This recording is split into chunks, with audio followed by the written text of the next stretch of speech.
Good evening, everybody, and welcome into our Stewart's TV and Appliance Game of the Week here from Lorain High School, as we're bringing you the YouTube video stream season finale, as this will be our last game of the regular season. I am Max Drummond, looking forward to a great matchup between the Lorain Titans and the Avon Eagles here on senior night in non-conference play. Joining me in a little short while will be John Guzik. Joining me on the call, we've got Edwin Vereen on the production, captain of our ship, as well as Sam Sovacool operating our camera for this evening's matchup, as it's going to be a great outlook here and preview for the playoffs, as we're going to hear from both of the coaches shortly in the Great Lakes Basketball Coaches Corner, trained with the best, Jay Valadez, a certified AAU basketball coach. Up first in that segment is going to be Mike Fitch from the Avon Eagles, so we'll send you that way, and then we'll also hear from Matt Killian of the Lorain Titans. Looking forward to teeing this up here as we draw closer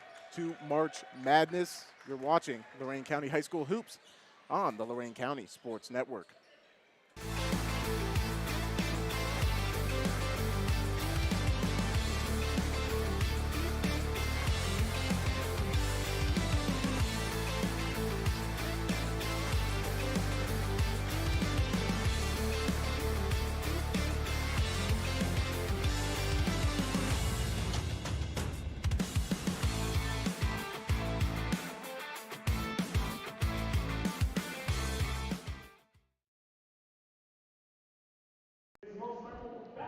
Good evening and welcome in to the Great Lakes Basketball Coaches Corner presented by Jay Valadez. Joining us ahead of tonight's matchup right now is Avon Eagles head coach Mike Fitch. Coach, appreciate the time before this game. Yeah, I love coming here. Thanks for coming out. It's our pleasure. So hopping right into it, obviously you guys are coming off of a very emotional win last night in conference play against Amherst, a game winner by Nolan. But it came after a very tough fourth quarter. What was that like down the stretch from your point of view? Yeah, they picked up the pressure. We got good looks. We missed a couple bunnies. We had a goaltending, and then we missed some free throws. So whenever you miss a couple layups and free throws, the team's going to get back into it. Well, and then kind of looking at that going into tonight, back-to-backs are tough at all levels of the game. But you guys have probably had a longer feeling season than almost anybody in the county, in 5 games in 11 days right now. Have you employed any different strategies or techniques to kind of combat that? Yeah, we've shortened practice a lot, watching film, and then we take a couple days off, watch film, send some clips to the guys, saving their legs. We got a big majority of the guys play big minutes. A lot of guys playing 20-plus minutes, so when that happens, you got to rest their legs and stuff. So we've had a couple times in January, we had a couple times where there was 4 games in 7 nights. We did that twice, so we're kind of used to it. Well, and with that, fortunately, you come to a point with this point in the season. Playoffs are around the corner, and before that playoff game, you've got a bit of time on your hands, more so than you have recently. You got 2 regular season games left to prepare for that. What do you want to see from the group over these next couple games? Yeah, composure and battling adversity. We're on the road tonight. We were on the road last night. And then we got a really good State Ignatius team coming in on Friday. So battling adversity, ups and downs, composure. We're going to go an hour and a half for our tournament game. And it's a team that presses and traps a lot. So battling adversity. We're going to see that tonight with traps. So battling that when ups and downs, that's a basketball game, highs and lows. So getting through that, making the highs not too high and lows not too low. And you mentioned a little bit about tonight, focusing more on the Lorain Titans. Just like you guys had an exciting finish last night, they've had a few of their own this season. What are the keys to coming out on top? Yeah, first you're on the road and, back-to-back, so you got to have focus. They're really good at pressuring the basketball, so we got to be able to handle the basketball, make good passes, make the right reads. If we can't do that, it's going to be a long night. So a little composure, handling the basketball, using our strength and our size compared to athleticism. That's our goal. So. Well, we're looking forward to seeing how it shakes out. Once again, Coach Mike Fitch here in the Great Lakes Basketball Coaches Corner. When we come back, we'll move forward here in our Stewart's TV and Appliance Game of the Week pregame. It's all happening here on YouTube on the Lorain County Sports Network.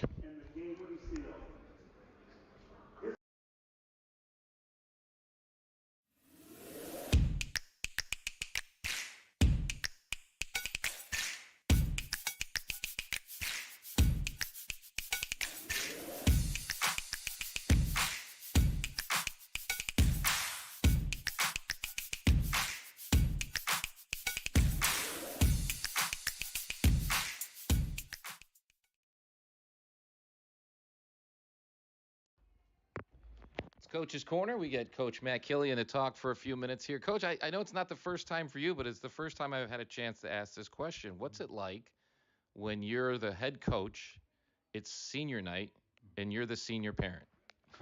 Yeah, it doesn't get any easier. I had to go through this last year with Asaya, and as a father, it's definitely a special moment that we have that we share. Um, as a father son, um, but honestly, it's you know our seniors. I've been in their lives for so long that it's right. I just have we have that relationship that it's tough for all of us. Um, this senior night. So, I mean, like I said, it doesn't get any easier. I've just been blessed to be a part of their lives for as long as I have, and hopefully, some of the things that we've shared and that some of the things that I've talked to them about, it can resonate and it'll help them as they grow older and start their own families and become adults. Well, they'll all be starting tonight, and like I said, it's a group you've been around a long time. So, is there a favorite memory from this group, or from something even from several years ago that'll say something you'll cherish once these guys leave this gym? Yeah, I mean, I've had a few of these guys since junior Titans, so since they were fifth grade, and just watching them mature and expand their skills and develop. There's not one memory that sticks out. It's just actually it's a host of memories with them. We've had last second shots. We've won at the buzzer. We've lost at the buzzer. They've been part of some incredible games, and I'm just appreciative and blessed that I've been a part of their lives, and it's so much more than basketball to me, and I look forward to seeing what the future holds for them. And the future for Lorraine High basketball, the imminent future, is that you're done with the Lake Erie League forever, and now you've really scheduled yourself some really tough final opponents. Berea on Friday, and tonight, what's happening with this Avon team that you need to do to attack the Eagles? Well, I mean, they're a physical team. They're a very intelligent team, well coached, and it's going to be a battle. They had a big win last night, so they have some momentum, and yeah, we just gotta take care of the ball. We gotta rebound, control the tempo. Obviously, keep them in front of us, and yeah, we'll see what happens. And last night you took Bedford down to the wire without your leading Jalen Jackson, who's been your leading scorer for many of your games. He's not with us tonight as well as playing, so you can expect him back possibly for the tournament? That's the hope. Our trainer Tracy Menges is doing a great job working with him, strengthening that ankle, and Jalen does bring a lot to our team, and on the court and off the court. But he's with us in spirit right now. He'll be on the bench, and it's just next man up. We have Julian Turner, the Avon Moy, Morty Connor, um, Jeremiah Daniels. They've all stepped up in his absence, and we're just gonna have to continue to uh, to work and do what we need to do to hopefully get this win. We've got a good one lined up. We're excited to be here at Lorain High, where they tip off against the Avon Eagles. That's Lorain High coach Matt Killian. Thanks for your time. Tip off coming up next on YouTube.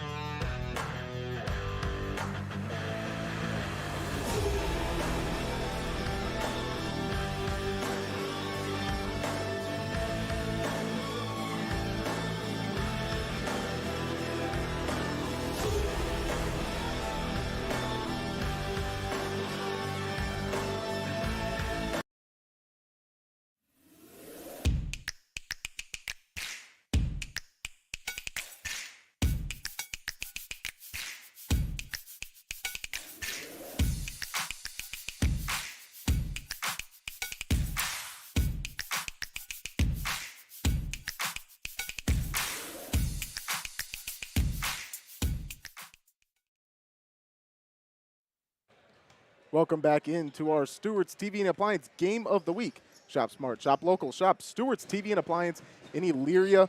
Big thank you to both of the coaches for joining us there in the Great Lakes Basketball Coaches Corner as we got a little bit more insight ahead of this non-conference matchup. Once again, I'm Max Drummond. Joining me now is my partner here in the booth tonight, John Guzik, as we reunite here on YouTube.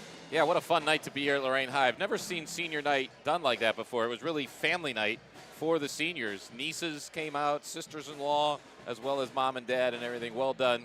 And now I think doing it early helps these kids focus and get going because we got a really good matchup tonight. You got that right. It was definitely a smart move and an efficient move as these guys are starting to warm up.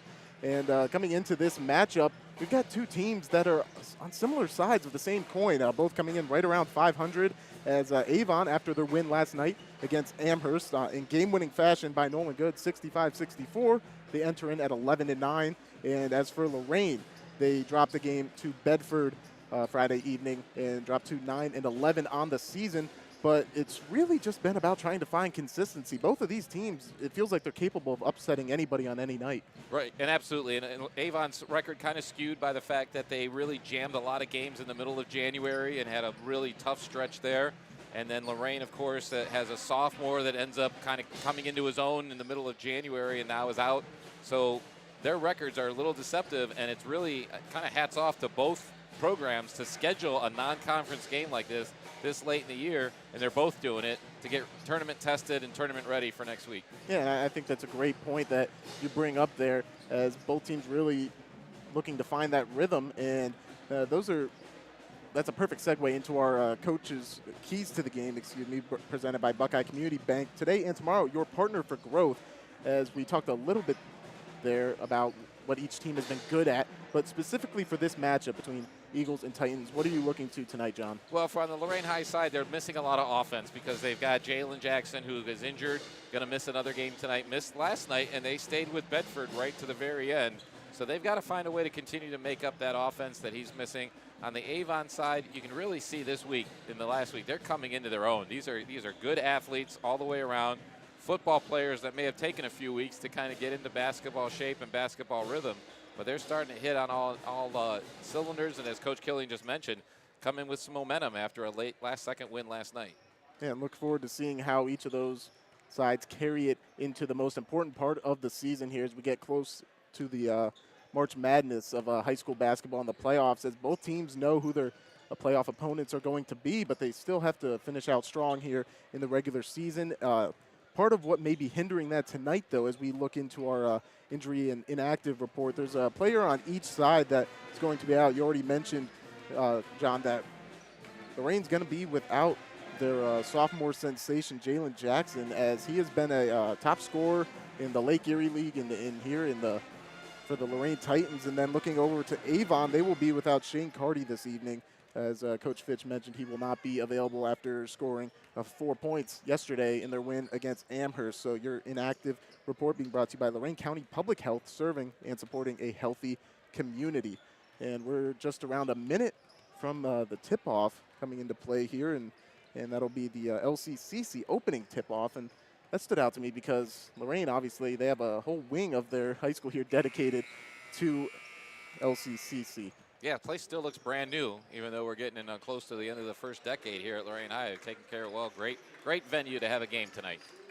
And now each team wraps up their pregame shoot-around, so that will now lead us into our starting lineups for this evening's game. And we'll begin with the visiting Avon Eagles, as they've been able to find a little bit of consistency here down the stretch with who their starters are, beginning at the guard position. Colton Fitch, number 3, a senior. Also, Nolan Good, who did hit that game winner last night against Amherst, a 6'2 senior, wearing number 5.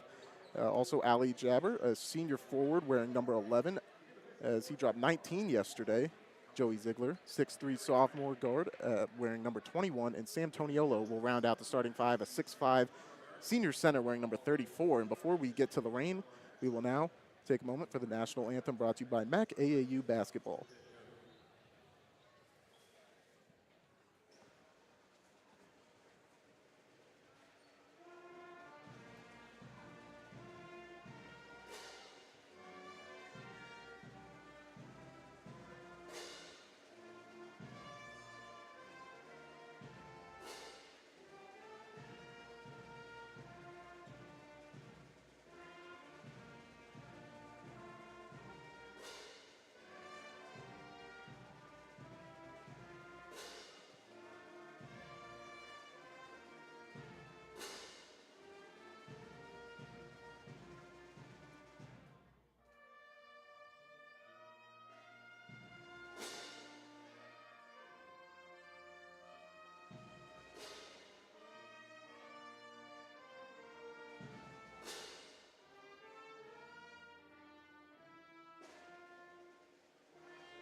Lorraine Titans marching band in attendance tonight to bring you the national anthem, as once again is presented by MAC AAU Basketball, Northeast Ohio's leader in player development. Well, we went through Avon's starting lineup and their 5-man rotation we'll see to open the game. Now we'll look over to the home team, as Lorraine will be sporting a lot of familiar faces. Starting with the point guard, Avon Killian, wearing number 0, a senior honored on senior night. That's actually going to be a common theme in this starting lineup. Also, Davion Moy, a 5'10 senior guard. He will wear number 2.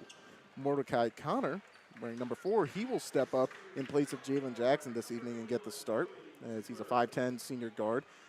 Julian Daniels, one of the best scorers that Lorain County has to offer this season. He will wear number 23.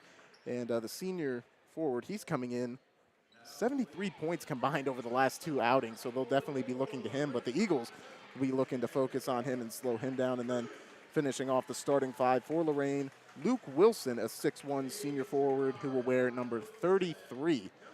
So definitely excited to see how these two squads match up tonight, John. Well, one thing I think Lorraine has an advantage. I was in the back gym where they had kind of the reception area for senior night tonight, and all the Lorraine kids were very loose, you know, just out here to have fun tonight.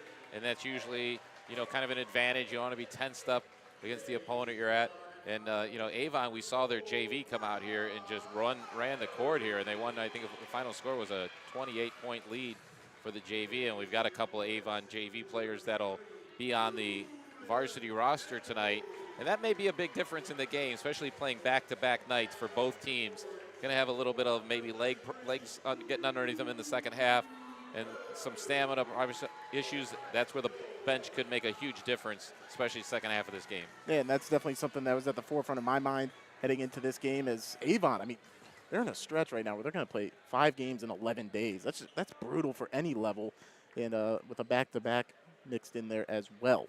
And it seems like this is the second time they've done that, because they played so few games the first half of December, because as I'm sure we always want to remember, and Don Vincent was there with me down in Canton, where we had the pleasure of calling that Avon State Championship football game this year. And Max, you were in the booth as well. So right. Here we are back together for another exciting call tonight with Avon involved. Okay, looking forward to that, and what a great memory that was. And now we'll see if any of these players can make lasting memories here on senior night and just in a big game here in the middle of February. So meeting at midcourt for the tip-off, it's going to be Jabber and Daniels, and it's going to go the way of Avon. So Nolan Good will start with the ball as he dribbles around the 3-point line looking for a man. Fitch has it. He'll kick it back to Good. And we're seeing man-to-man defense right now from Lorraine. And now Good's going to take it. They'll lay it in off the glass as he gets by Connor, a fellow senior, and Avon will open the game up 2-0. So now Killian, who's broken a couple records here in Titans lore in the past week, he'll start it. And now Daniels, those two will call their names a lot tonight. He's got it driving in, trying to take on 2 Eagles, misses, gets his own rebound, and puts it back in, ties this game up. And that's the thing about Daniels. He's such a dangerous threat no matter what part of the court he's in, and he can create his own shot anytime he likes. Well, we talked about that Avon football team. They're a very physical team, so for Daniels to be able to get his own rebound and get back up there, that's a good start. Establish some presence there in the key. And that time, Good's going to have his pocket picked, but Toniolo on the spot to get it back as he'll pass it around to Joey Ziegler. Very good scorer. He'll pull up from 3, and he's going to drain it, swishing that one home, giving Avon the advantage. I have to keep reminding myself that Ziegler's only a sophomore. Plays like a senior already. Certainly does, and he's going to be a bright spot here moving forward for Avon. Now Killian waves off Daniels as he's got Toniolo manned up on him. That time he finds Daniels, and a great pass and finish.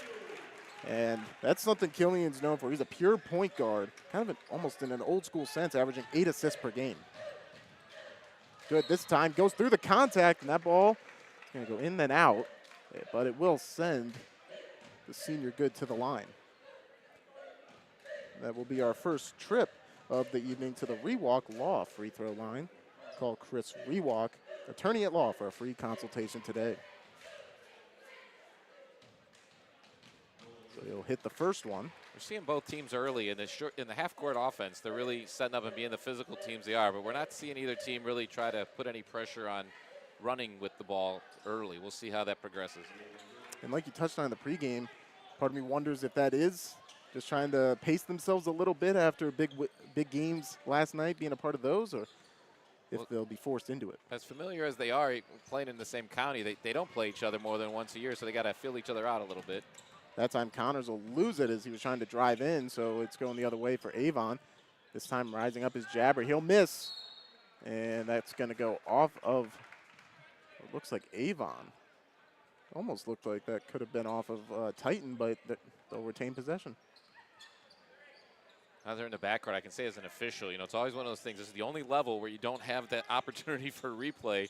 We're expected to get it right every time, and no one gets it right every time. Everyone likes to wave their fingers around now at the other levels. This time, Killian trying to stress the defense out, and looks like Avon will pick up a quick foul there as they'll call that one on Colton Fitch. Well, Avon was trying to turn that into a shooting foul after he felt the contact, but they'll take it out on the baseline. That's what's so interesting to me about him is one of his main ways of scoring is driving in despite his short stature.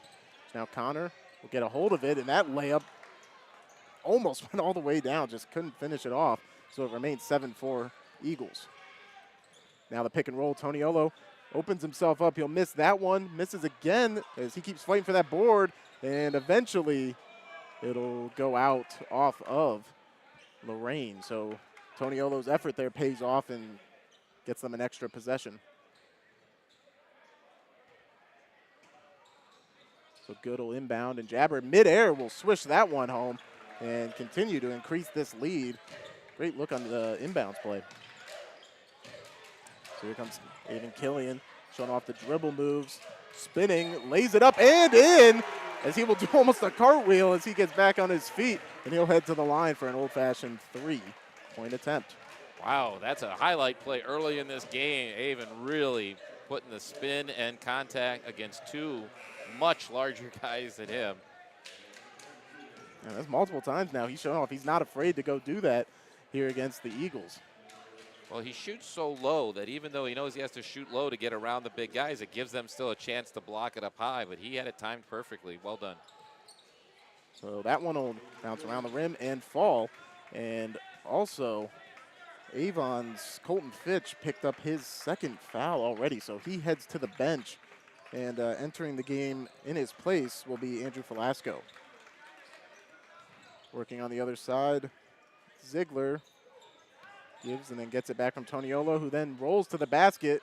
Second time he's been open, just not able to finish it off. And the full court pass as Daniels gets it, and he's going to lay it in. Already his third basket of the evening. Ziegler looking for some contact. He's not going to get a call. And now, with a tie ball game, Lorraine with a chance to take the lead. And there we did see both teams in that last sequence really kind of pushing the ball a little bit more. And now Lorraine goes into their set offense. That will include Daniels working on good here. Drives in, is able to tuck the ball and finish it off. Are they going to give him the shot? They will, as he's already up to a very quick 8 points. Just around halfway through this opening quarter. Well, the athleticism shown both earlier by Avon on that drive and here on this last one by Daniels, getting to the basket and being able to convert that while taking contact. That really, you can't overstate how talented and athletic you need to be to convert that. And it's huge on a night, the second one in a row, where they don't have Jalen Jackson, who's normally taking the load off of Julian Daniels. And the other thing, when they fall early like that for you, it builds confidence, and it really parlay that into the rest of the game. Well, and he's got no shortage of that after his last 2 games, which have been very dominant. Good that time, will get the pass and not able to finish it off, and he's going to be the last one to touch it before it goes out of bounds. So now Lorraine holding that 12-9 lead. Have a chance to extend it here. Is coming into the game now is going to be at A.D. Rivera, a junior guard/forward. Played both spots out on the wing and up top for him. As he'll get it now from Killian. Also in the game, Julian Turner, who's got his hands up for this whole possession here. trying to find an opening. Julian using his 6'4" frame to let his teammates know, I'm here, I'm open. Now Daniels, step back three. He'll hit it! As he's on a tear to open this game. 12 points already for the senior. Julian Daniels has gotten the memo this week that they need some extra offense with Jalen on the bench, and he is responding. He's got no problem taking on that role, and now some great defense on display, but they're going to hit Jeremiah Daniels with the foul call there, so we'll reset this offensive set for Avon. You know, when the forecast came out earlier in the week, I was wondering, they moved a lot of the girls' tournament games today to early in the day, afraid of the weather. We ended up with a great Saturday night. It's a great atmosphere here for this game tonight.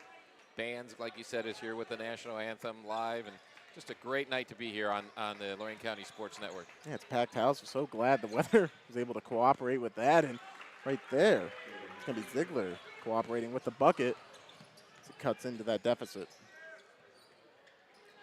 Now we'll see Lorraine continue to work the ball around the perimeter. That's a deep three, and that's almost going to go in. But Turner there to help save the day with a nice putback basket. And now Goods trying to push the tempo up to Velasco. He'll pass it off. Jabber going baseline. He won't get it, but Toniolo there with the rebound. Now from three, that one's going to be offline. And after the ball's moved around a little bit there, Lorraine will maintain possession. Going up court. Floating, and that's going to be a great putback there as Julian Daniels was able to finish the missed layup. And that's going to lead to a timeout from Avon as they need to talk it over, down 19-11. So with that, we'll join them here and be back shortly on the Lorain County Sports Network.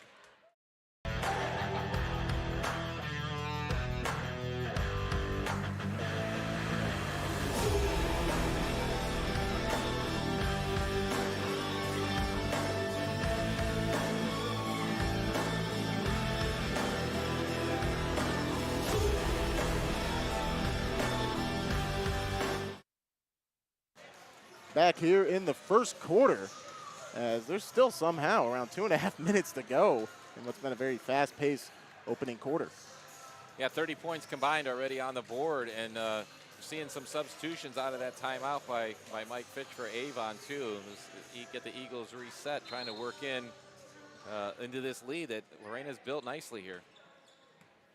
The look to keep up that kind of pressure here is it's going to be Jeremiah Daniels trying to maintain the half-court press. So now Good looking around, get it to Velasco, who gives it right back. And Killian is going to force a foul, and that's something that Lorraine fans unfortunately were kind of used to seeing last night, as many Titans got in foul trouble late in that game against Bedford.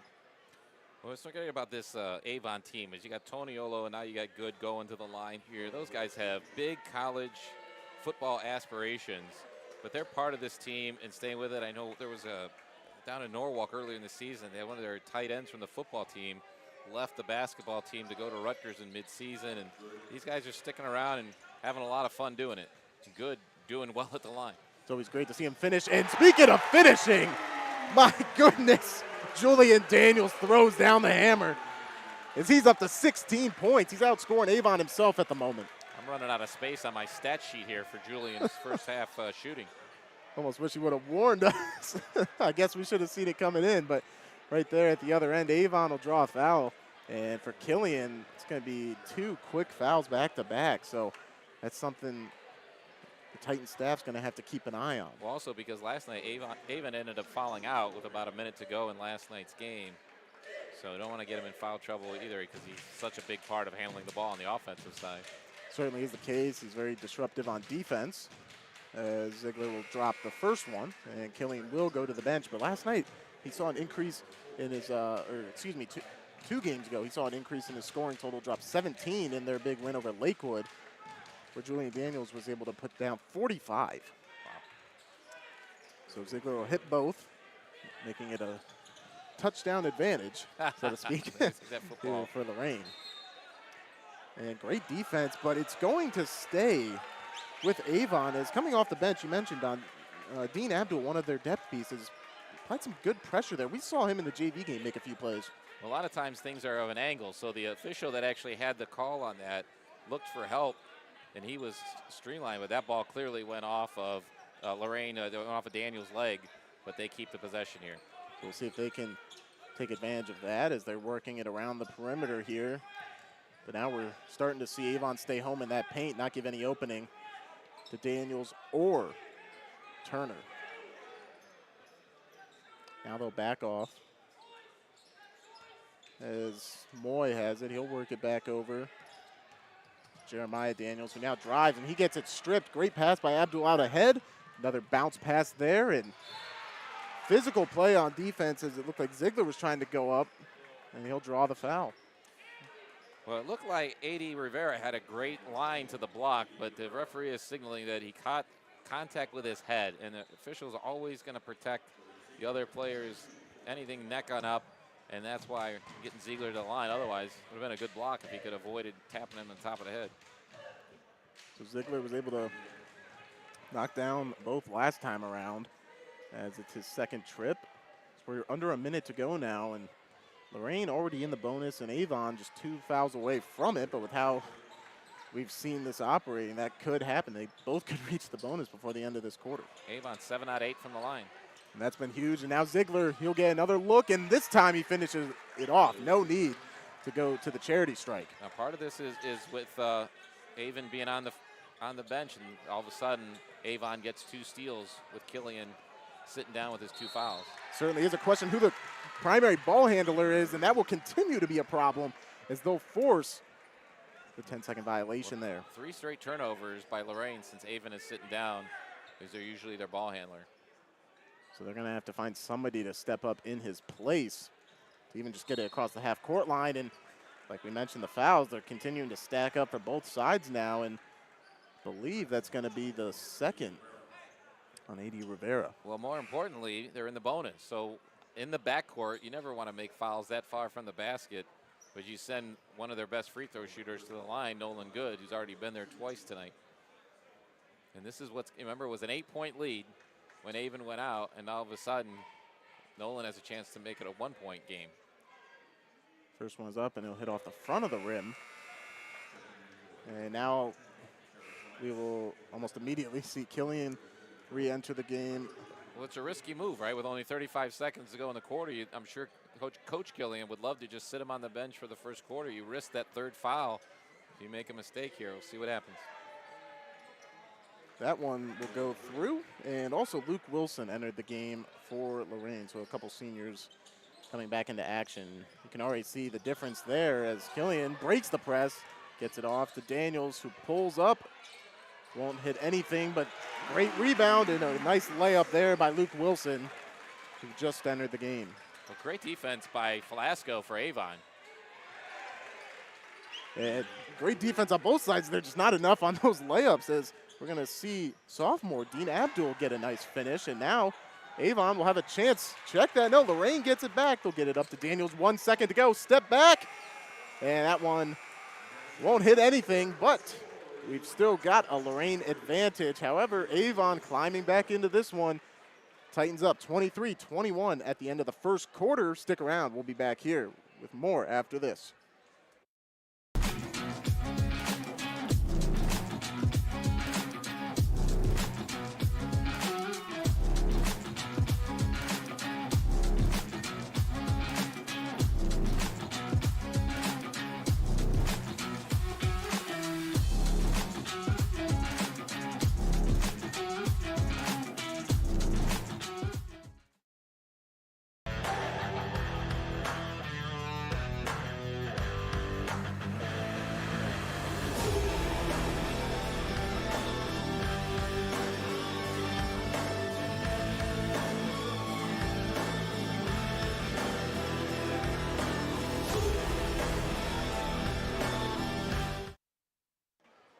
I want to welcome you back into the second quarter of action here on the Lorain County Sports Network. As I definitely want to remind you, this is our final game here on YouTube this season, as we've had a great one filled with game winners, buzzer beaters, record-breaking performances, and just a whole lot of great Lorain County High School hoops. So a big thank you to all of you for joining us along that journey, and to our great sponsors and partners who make this coverage of high school hoops possible. Well, one of those fantastic finishes, you had a great call at Avon Lake with the same Lorain High team, right? Yes, it ran through my head as I was coming out here to the game tonight. Last time Lorraine played an Avon team, or a team from Avon, I should say, we got one of the best games. Wait a minute. Hold on. I'm an Avon Lake resident, so you can't confuse Avon with Avon Lake. It's a very good point. Saved me from some trouble there. So now it looks like Avon's defense could be in trouble. And before the finish, they're going to say an extra step was taken, or maybe a slide step, so that one won't count for Daniels. Yeah, he pivoted around. It looked like he was okay, but like you said, his foot may have been sliding a little bit, which you're not watching as from the stands. You were looking at the ball. So great pass ahead, and they're going to kick it back out. Velasco over into the corner to Clapham. He'll drive, and he's going to float that one in and tie this game up.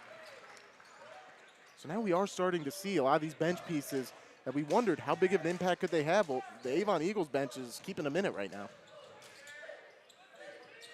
Killian, that one almost gets past the half-court line, but he corrals it, kicks it back over. That's going to be to Moy, and that'll rattle in, and it'll give him the 26-23 advantage for his first points of the night. How about that for senior night? You got to get Mordecai Connor in the scoring column. All 4 seniors have already contributed for Lorain. Exactly what I was thinking as they celebrated those festivities at halftime of the JV game. And now we'll see Avon back on offense. Killian able to withstand the drive that time of Clements, and it looks like the ball will go out and stay with the Eagles. Better than an easy layup, though. Well, it looked like the way Clements went into that lane, he established his left arm, and he didn't push off and he didn't extend outside of his body, but he definitely had his arm curating some space on there. Earlier, Jabber got away with a hook and hold. So they're being aggressive going to the basket for sure, the Avon Eagles. Certainly seen a lot of physicality on both sides tonight, and now Avon trying to work it around. Jabber can't hang on to that one, so he has to give it off to Ziegler, who's not going to be able to get that shot off cleanly, and it's going the other way now. And that one sent into the stands. What a rejection by Jabber. That was beautifully done. He's just like, all right, we're going to slow things down, and why don't you go find that ball in the next gym. That went up a few rows into the bleachers there, so big shout out to the fans for throwing it back. That was a row 6 one from Jabber. Beautifully done. So Killian, he'll get this ball back into play and is able to maintain it as Fitch shouts out some orders to his players. And we're still continuing to see Lorraine as they get into their offensive sets, working it around the perimeter, just seeing what they can find that's open. This game has had a lot of action. I can't believe it's this early in the second quarter. Speaking of action, that's going to go the other way after Jabber tips it free and kind of putting his head down to bull rush in for a layup. It's no good, but a great save by Abdul, and then that's going to be put back in by Ziegler. What a great look by Ziegler to get the defense think he's going to kick it out, and then he went to the hoop and put it in.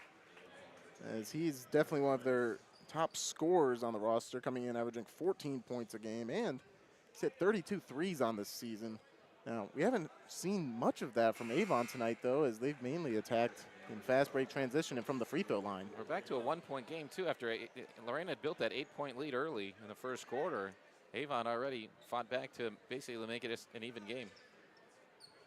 So now Lorraine will try to put a little bit more distance between them and the Eagles. But right now in this set, Avon's playing some pretty constricting defense.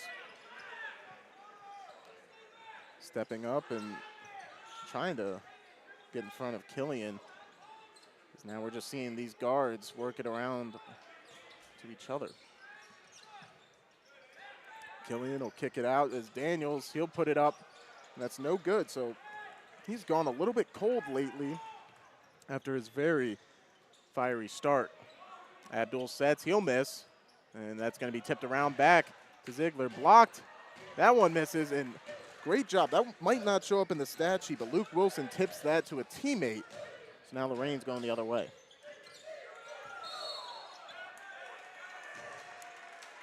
And tough to tell where that whistle came from. I believe that's going to be on the 23 of Daniels, if I'm not mistaken. A little bit off-ball foul action that time, maybe trying to fight for some positioning. As you can tell, they're making it a priority to stay in front of him now. One of the things to note out there for Avon, they've got 12 is Brooks Good out there. Avon has 3 sophomores dressing tonight that are all 6'3". That bodes well for the future of Avon basketball. It certainly does, as they're getting some key minutes here this week and moving forward. That one's going to be off, and it looked like Jabber knew after he let it go. But Turner is able to get it back for Lorraine, so here comes Killian. Great pass. Bobbles around off of Julian Daniels' hand, so he's not able to put it up right away, but he'll begin going to work again, and once again, we'll see him get called for another offensive foul. You know, he did definitely, put in pressure where a defender that had position, but he immediately backed away, and it's one of those plays where, it's easy to second-guess the officials from the stands, of course, but some of these plays, you got physical teams, and sometimes you need to let them play when it doesn't didn't give Daniels any type of advantage. So now Avon will get the opportunity, as it feels like we've been stuck here at 26-25 for a few minutes. We'll see if Nolan Good coming back into the game and a few other substitutions can change that. Jabber will be off his hands, and now Turner and Toniolo going to fight for it. Lead to a jump ball and possession arrow pointing in favor of Avon. Yeah, you're right. It was just under 6 minutes, I think, when we had that. I mentioned it was a 1-point game, and this offense has been stagnated since on both ends of the court. So now Daniels will sit down after a couple fouls as Avon will remain on offense here. Toniolo on Turner, 2 of the biggest guys on the court. And Toniolo puts in some work down low, and he will break the cold streak, giving Avon the 1-point lead, just under 4 minutes to go. We're halfway through the quarter, and Avon still just with 2 fouls, so he's done a good job of keeping himself in the game. He certainly has, as he works off ball, and the remaining guards for Lorraine work it around the perimeter. And as without Daniels in, it'll be interesting to see who they turn to for some source of offense. Why not Killian, but he's going to miss that jumper. Now Lorraine will get back on defense. Good looking around. He'll find Velasco. And then gives it right back. And they work the pick and roll there, which had some success getting open tonight. This time Good keeps it, though, and he'll drive in, finishing off the layup. He's up to 7 points on the game. He's just such a good athlete. Very jealous. Doesn't matter what sport he's playing. He knows how to get his way around. I was going to say, he's a perfect example of playing another sport will not horribly impact another one, as he's just multi-faceted athlete. I hope he can continue the success of Lorain County quarterbacks as golden flashes. As we saw Crum from Midview do make a great career out of that move. That's right. So now Lorraine looking to slow things down a bit here. There was a fine line between being patient on offense and taking the air out of the ball, because they've been running the ball well. And that time it's going to be offline by Turner. That was one of the better looks they've had recently here on offense. So now we're seeing some quick passing from Avon, trying to find an opening, and this time that three's offline, but Toniolo, he'll get the board. Instead of going back up, he'll give it off. And Velasco with a great driving finish off the glass as they continue to increase their lead on a 6-0 run at the moment. Well, Toniolo already has 3 offensive rebounds. He definitely makes his presence known in there. And that'll be enough of seeing that for Coach Matt Killian, as he will take a timeout here. Just 2 minutes till halftime to talk it over a little bit more. And it's a full timeout, so we'll do the same. Back for more here on the Lorain County Sports Network after this.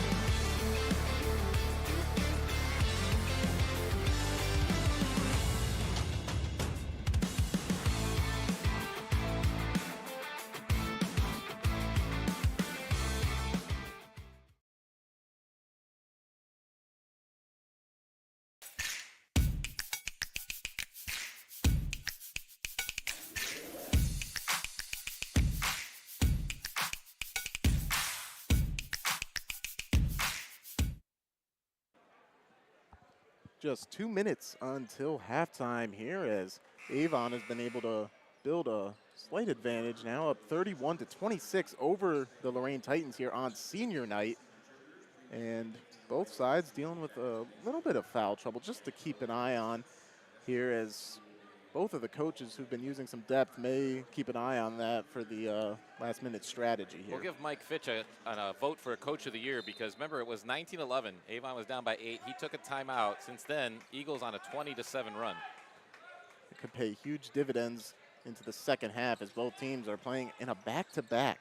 It's not very common at the high school level, but just because of the crunch we're in approaching playoffs, it was necessary. So now Daniels is back in the game for Lorraine, but Killian will be the one to take the shot here as he gets a fading jumper to fall. So that breaks the scoring run in favor of Avon. However, Velasco is going to go back to a familiar spot for the Eagles tonight, to the free throw line. You know, that was a familiar spot early, but this would be the first trip to the free throw line in the second quarter by Avon. So Lorraine adjusting to what the referees are calling and what Avon's presenting offensively, and doing a good job here to keep their foul count down in the second quarter. Well, you mentioned early on they'd only missed one. We'll see if they can keep that consistency going, and I may have played a part in that, but he will miss the first shot. As right here, Turner will exit for Lorraine, and re-entering is Luke Wilson. And it looked like Avon trying to make a substitution. We'll see if it was too late, as that one's going to miss, but the miss will give the Eagles a chance to sub back in Dean Abdul, who's played a key role off the bench here tonight. Yeah, he brings some length into the Avon front court for sure, and a lot of physicality by the Lorraine team. He's got Luke Wilson back out. He brings some size in the middle of the court as well. And that'll be needed from Abdul, as he subbed in for Tony Olo, who's owned the paint. Driving in that time, no good on the layup attempt from Jeremiah Daniels, so it's going the other way after a jabber rebound. Right here, good, gonna try to be the beneficiary of the pass, too hot to handle, and Killian with the steal going the other way, as he hangs in the air and somehow gets that up over Andrew Velasco, the 6'2 Velasco, as they draw within a point. They've been doing a great job of creating his shots here. Jabber looked like he was going to pass outside. He was just too indecisive there, John. Well, he had the right idea, and he was open to take it to the hoop, but he looked to be the good teammate and kick it out to the corner. And when he saw he had the coverage in the corner and the room to go to the basket, he had taken that extra step. It's only the third turnover by Avon in this half. And that's definitely something worth noting, as Lorraine certainly very good on the defensive side of the ball, especially by Killian, who has the most steals in a season by the Titans. And we thought a ball went into the crowd earlier. That one went double the distance. Look, Caden's looking at the fan who caught that. He's like, we had the block earlier that went to like row 6. I think that one went to row 8. So it was off the foot of an Eagle, so it will stay here with Lorraine. As Moy gets that into Killian. And it'll be interesting to see if they try to hold out here for the final shot, as they are down 1. Well, they've kind of righted the ship, Lorraine, offensively. And part of that started when Avon had to sit down towards the end of the first quarter. And we look like we're going to go into the halftime with a nip-and-tuck game like it's been all along. Both teams had built some small leads. But here we are, final seconds of the half. So Killian will have it in his hands as he pump faked, but not able to knock down the shot, and the half-court attempt is no good. So it will remain a 31-30 Avon Eagles lead here as we head into halftime, and that'll bring us to our Jeff Allison of Health Markets Insurance halftime show. So don't go anywhere. We're going to have that coming up for you in a little bit. A check-in on some of our Alan Januzzi CPA stats, because it's all about the numbers with Al Januzzi and more. So don't go anywhere. 31-30 advantage for the visiting Eagles right now here on the Lorain County Sports Network.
just about halfway through our halftime here in our Lorain County Sports Network Stewart's TV and Appliance Game of the Week. As we've had an exciting one so far with Avon up 31-30 here on the hosting Titans as we now enter our Jeff Allison of Health Markets Insurance halftime show. Uninsured, enroll today with Jeff Allison in Amherst. And we've seen a lot of exciting basketball, and the paces have changed a little bit. I mean, we opened up with more points in the opening quarter than we sometimes see in a full half of a high school game. And it definitely slowed down there in the second quarter as only 17 points were scored total in the second quarter, and both teams scored more than that individually in the first quarter. But, man, what a good, exciting game it's been. And, of course, Julian Daniels has been a part of that, too. He certainly has, and that's the perfect reminder that his dunk in that first half, it was so thrilling that I forgot that all of our dunks here this season are presented, in fact, by Steve Lawson of Russell Real Estate Services. So whether you're buying or selling, make sure to visit superstevesells.com. And that was just 2 of his 16 points in that opening half as he led all scorers. And then looking at the other side for Avon, keeping them in this ball game and helping lead the way on the scoring side of things, Joey Ziegler, just sophomore. So they've been kind of the leaders at the forefront of the offense. But for some of the other stats, I'm going to throw it over to John as he has a little bit more in-depth and detailed version of it. Well, the best stat so far tonight is more senior night activities continue with the senior cheerleaders is they have these big gold Mylar balloons in the form of 2025, and so far 2 of them have made it to the ceiling of the gym so far. They weren't held on quite enough. But what a great first half, and the shooting for Lorain High has been fantastic. They're shooting 52% from the field, 13 out of 25, and they've made both their free throws. Their problem has been the turnovers. They have 7 compared to just 3 for Avon. Need to clean that up a little bit here in the second half. The Eagles not doing too bad themselves as well, shooting 42% from the field. Rebounding battle has been very even, is 14 and 13. We don't have anybody with more than 3 rebounds individually. So very balanced first half stat-wise, as you see right there on the scoreboard. And, boy, I tell you what, stay tuned. Saturday night excitement continues because I got a feeling this one's going down to the wire. That's right. Not our typical time as we're usually with you on Tuesday evenings, but this will be our final broadcast of the regular season and basketball season, as it's been a fun one. Got to see Lorraine once earlier in the year, and this was our first chance and impressions of seeing Avon, as WDLW's had a chance to see them a few times. But speaking of those games, even though we don't have one for you next week on here, we're still going to be with you on Friday nights, as WDLW, as I mentioned, they'll have Berea Mid-Park at Elyria on Friday the 21st, as that could come down to deciding the Southwestern Conference. It definitely will. Here you got the best senior night so far. You got the big oversized head picture, and I love that. As you can see, it's family night. Usually, a lot of schools senior night, mom and dad, they're bringing everybody out, and it's a great way to recognize that everyone that's had a part of these seniors getting to where they are. Well, it's one of my favorite things, seeing those out in student sections, whether it's on Friday nights for football or here in the gymnasium for basketball, as it's been a very fun season, and we've got an idea of some of the playoff matchups. Not sure which ones we're going to yet on our airwaves. On WOBL, we will be at Brookside on Friday night. They're going to be against Norton, so we're looking forward to being over in Sheffield Village with Bull Barch and myself. And that'll be opening tournament play. The girls opened up earlier today. Not surprisingly, Elyria Catholic, of course, leading the way, had a very easy win for themselves, getting themselves into the second round. So we'll keep track of it all and stick around, especially on our social media, to know what's going on, as the playoff schedule is really dependent on sports director Don Vincent, who's down there chatting up state championship head football coach Mike Elder of Avon here at the time as well. I told him to down there, make sure you tell him thank you, because of a lot of hard work by Mike Elder and his staff, you and I and Don got to have a whole lot of fun during the football season, something we'll never forget for sure. Yeah, incredible experience, and I think it's long overdue for someone here from the county in any of these sports to win it all in a team capacity like that. Obviously, there's been some individual success as of late, but whether it is Avon on the football field, last season we got to see the Keystone girls team make the Final Four and be a part of that. And hopefully there's another team this season that can be dancing well into March. As when we look at these two teams specifically, the Avon Eagles, their first postseason game, they get a little bit of a break after their regular season, as on February 25th, as the 13th seed, they will travel and face the 8th seed Boardman. And as for these Lorain Titans, well, their first round drawing, they should be able to handle that. It'll be a very competitive game against John Marshall, but it's that potential next game against St. Ignatius where they're going to be tested for sure. But even St. Ignatius lost last night to Louisville, so anything could happen. With Avon, I think if you're Boardman, you'd be a little bit worried because they do the seeding by the RPI, and because of the way the scheduling was, that really rough stretch in the middle of January really hurt Avon, but it could really hurt Boardman because they're the higher seed in that game, but Avon's certainly not playing like a 13 seed heading into the playoff.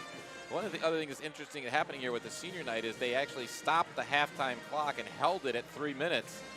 And during that entire time, the Avon team was already out on the bench sitting around. So we'll see if that takes a little bit of the energy out of them, making them sit around for a little bit. The Lorain High team still in the locker room waiting to come out, and the clock is running again. So we still got just over 2 minutes to go in the halftime segment here. Well, and here comes those Lorain Titans now, as Avon certainly eager to get back at it. And I'm sure the Titans want to regain that lead that they held early on in the game. Right now, though, 31-30 Avon, as we'll step aside one more time, but when we come back, we'll get the third quarter underway as we wrap up our Jeff Allison of Health Markets Insurance halftime show. Don't go anywhere. You're watching Lorain County High School Hoops on the Lorain County Sports Network.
Third quarter action just about ready to get started here from Lorain High School, as we're now rejoining you with a very exciting game so far and looking forward to seeing how it progresses here in this second half.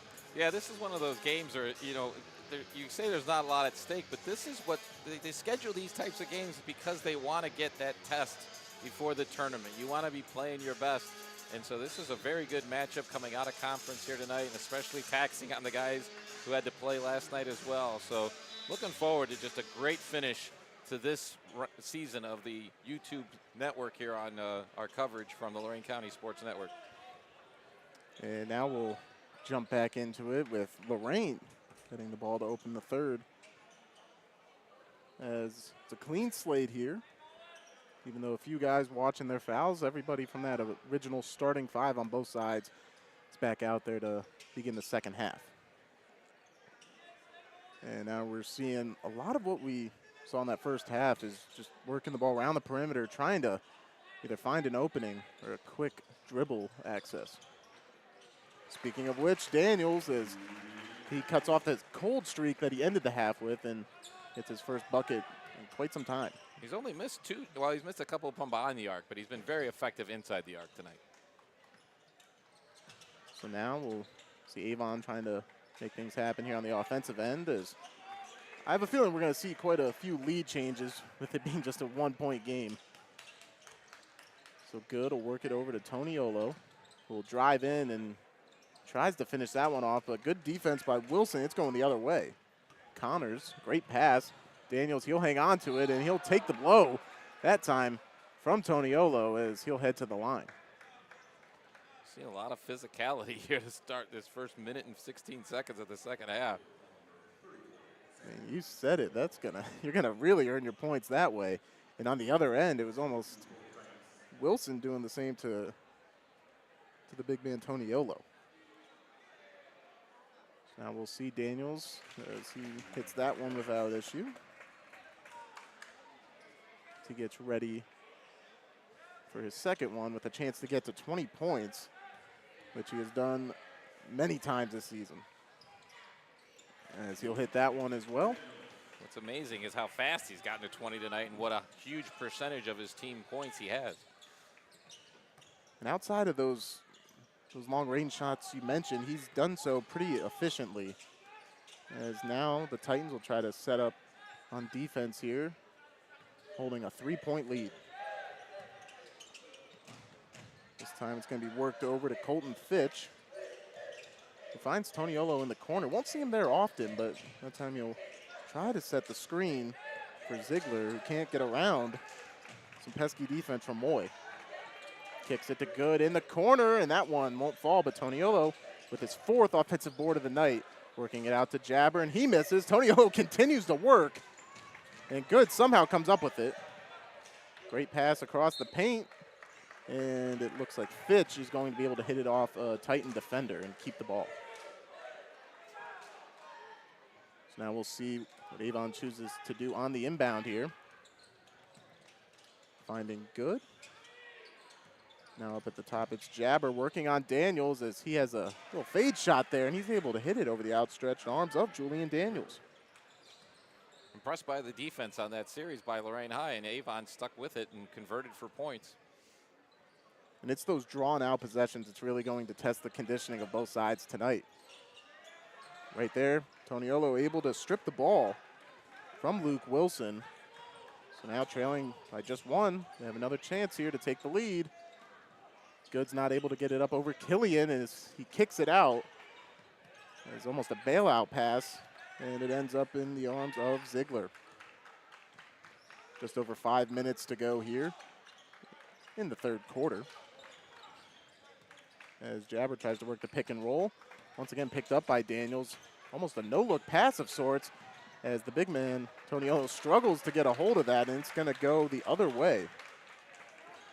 So Connor will drive, and he gets in there. The senior gets in on the scoring action with his first bucket of the night. And all 5 seniors for Lorain High in the scoring column, so nicely done tonight. That's a special thing on a night like this, and on the other end, Ziegler, no time for them to think about that as he retakes this lead. So brings them within 1. Now some great defense, diving for it.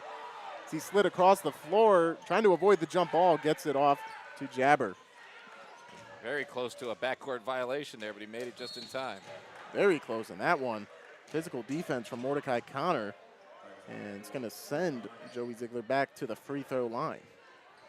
Seemed like when the ball got tapped away, the Lorain player was a little hesitant to try to grab it in the backcourt, but it was deflected by Avon, so he had a chance to go get it, but Ziegler beat him to the punch, and the little things are going to add up in a close game like this, and right now Avon's getting the better of those here so far in this half. And right there before this free throw, you saw that communication happening between Killian and Connor as trying to get on the same page, and the first one will drop. So now we'll see Julian Turner as well as Jeremiah Daniels enter the court of play. Swapping it for Connor and Wilson. And that one's up and good, so able to get a clean sweep at the free throw line. Is, of course, the Rewalk Law LLC free throw line. So Killian trying to break that press with a beautiful pass up to Daniels, and that three is offline. And it'll go the other way for Avon.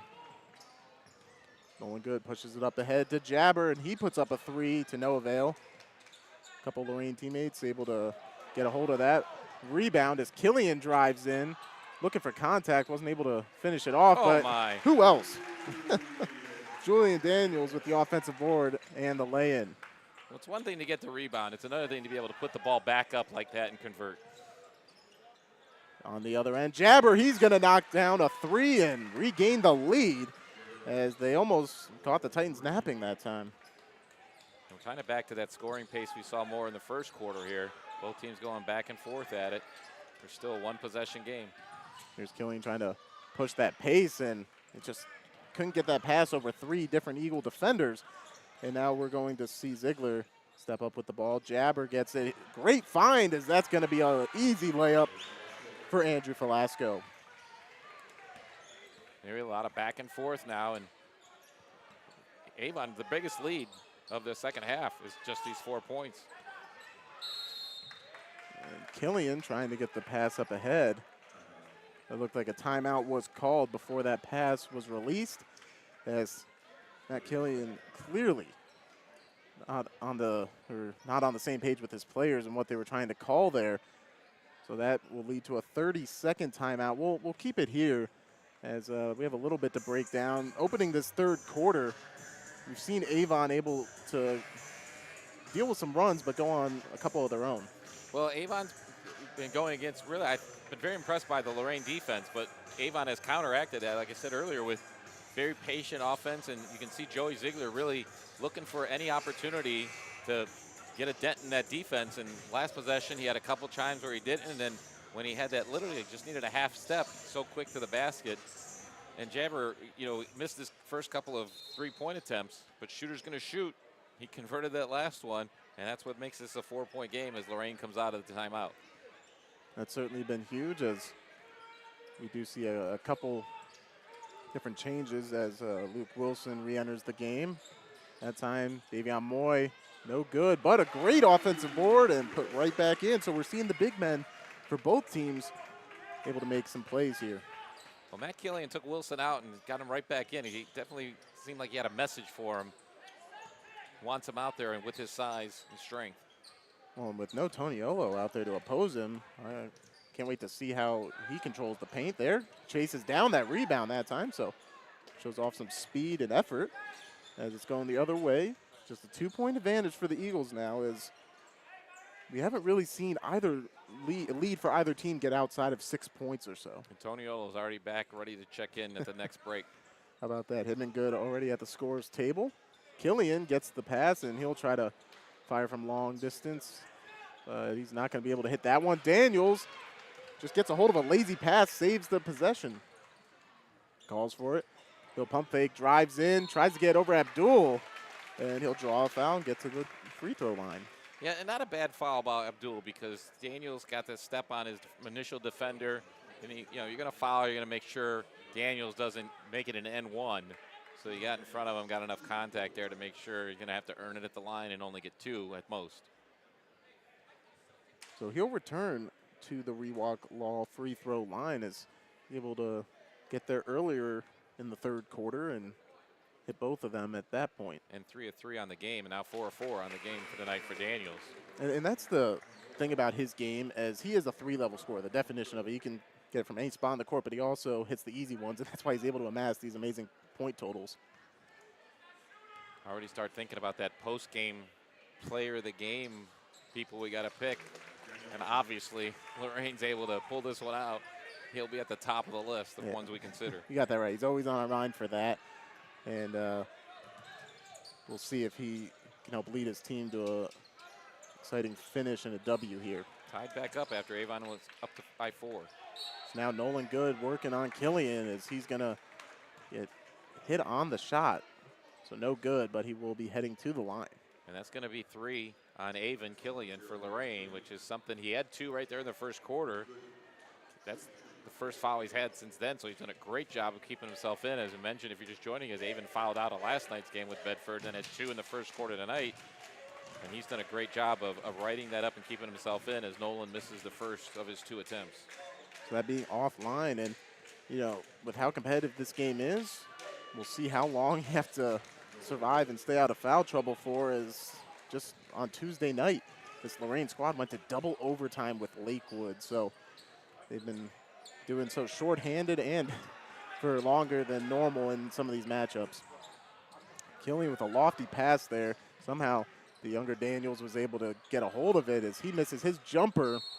And Wilson not able to get a hold of that rebound, so it's going to be going the other way for Avon, who does hold the 1-point lead with just over a minute remaining. So Good will inbound, and that's going to be headed towards Caden Clapham, who gives it right back to Good, trying to split up this half-court pressure. This time almost doubled, tries to get it inside, but heads-up play by the senior Julian Daniels. He's going the other way, and he's got one thing on his mind, but he's rejected. Good, able to block that one. So he'll hold on to it.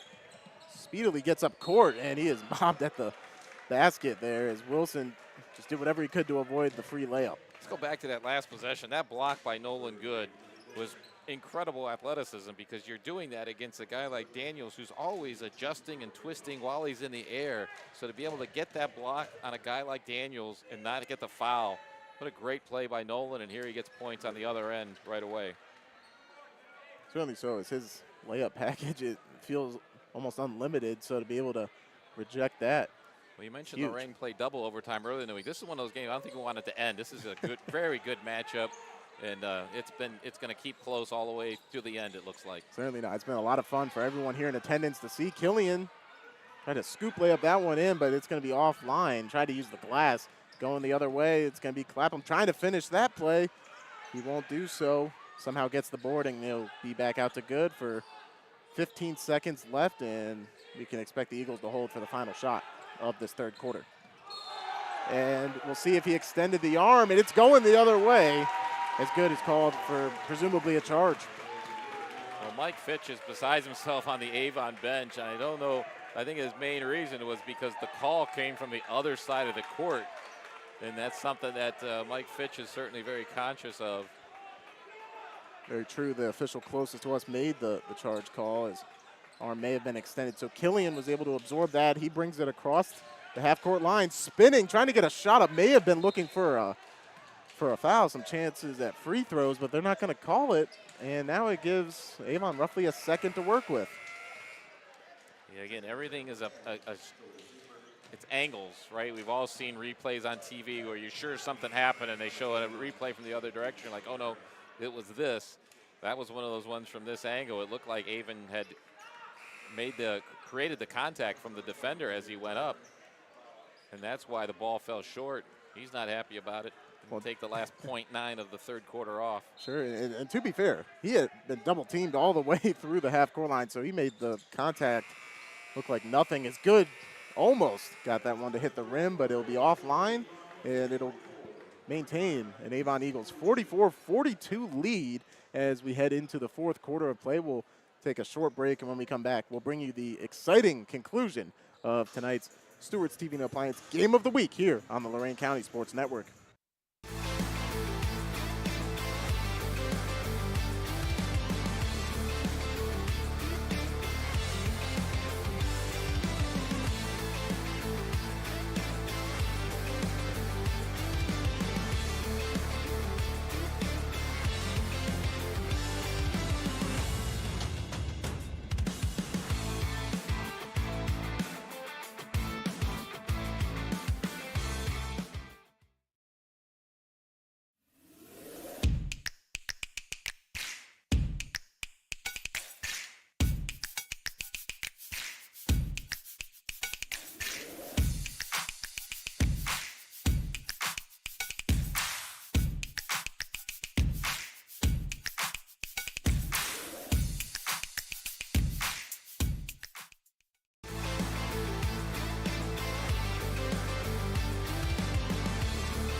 We're back here for the fourth quarter of play in our Lorain County Sports Network regular season finale, as both of these teams will play one more game of that fashion. But as we mentioned a few times, this will be our last one on YouTube of the season, and it's shaping up to be a great one, as maybe we've saved the best for last. Who knows? I tell you, it's not even it is a great one, and it's shaping up to be a great finish as well. So this is fantastic. Avon will begin the quarter on offense as Toniolo gets that one.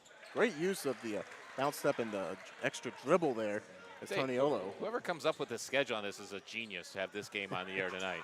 You got that right. This is our second season in a row getting to see this matchup here on YouTube. So just so people know behind me, the guy who does the scheduling is standing behind me. So just kissing up a little bit here. Even if he wasn't here, I think you'd still be right. As we've also had a lot of exciting games when we followed Lorraine this season, whether on radio or on YouTube, as well as the Eagles. A lot of exciting finishes as we expect another one here tonight. I was working the Lorraine-Fremont game last week, which ended at the free throw line. It was a great game, and Gary France, one of the referees, was out there with me. He's out there tonight. So somehow Daniels was able to find Wilson, but it wasn't a clean shot at all, as Dean Abdul was able to block that one. So now Lorraine looking to bounce back after a loss yesterday. Down 4, but it looks like he may have a shooting foul. Tough to tell if Killian was at the 2 or inside the 3-point arc or not. Right, he had a lot going on because you got to watch his feet, and he was right on the arc, and then you're seeing if whether or not it was a foul on the release, and they're calling it for 2 or 3 here. So he'll make the first one, and they're giving him 3, right? So 2 more to go, it looks like, and he was in a very similar position, just there was no time left on the clock when he was able to hit 3 straight free throws against Lakewood and help send the game to overtime. No, only giving him 2. Okay. So he knocks down both. It probably would have knocked down. Nope. Now they're calling it back, saying no. And Gary's the calling official, so he's going in saying no. We got one more free throw to go here. It was really close though, so it was. I didn't see they're going to give him one more. His foot was very close to the line, and really almost impossible to tell from this angle. The referee determines he was behind the line. He'll get the 3rd free throw here and a chance to make it a 1-point game. Well, now that you mentioned, he did point out 2 more to go after that first one, so they'll give him this 3rd. And he's not able to finish off the 3 free ones, but he gets 2, draws it within 2 points now. So Nolan Good setting up as he picks up his dribble. Dangerous spot to do so, close to the half-court line. But he gets it back, and he's going to spot up from 3, and that one's going to roll off the rim and out.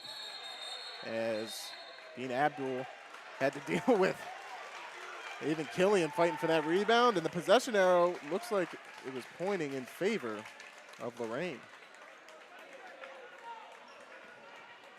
And that will be the case as Wilson will hit the baseline here. Check that. He will come into the court of play, and instead inbounding it will be Jeremiah Daniels. You know, we're up here remarking on what a great game it is, and clearly the players are getting the sense that, hey, they're hustling and getting every ball. They know it's a close game, and both teams want the W tonight. And both teams continuing to apply a lot of pressure in the half court, as that 3 is going to be up and no good. Jeremiah Daniels not able to connect, so instead Dean Abdul trying to cross half court, but maybe a little too much dribbling there. It's going the other way. Julian Daniels trying to take out his do-it-yourself kid. He knocks it down off the glass, and that's going to tie this game up at 46 apiece.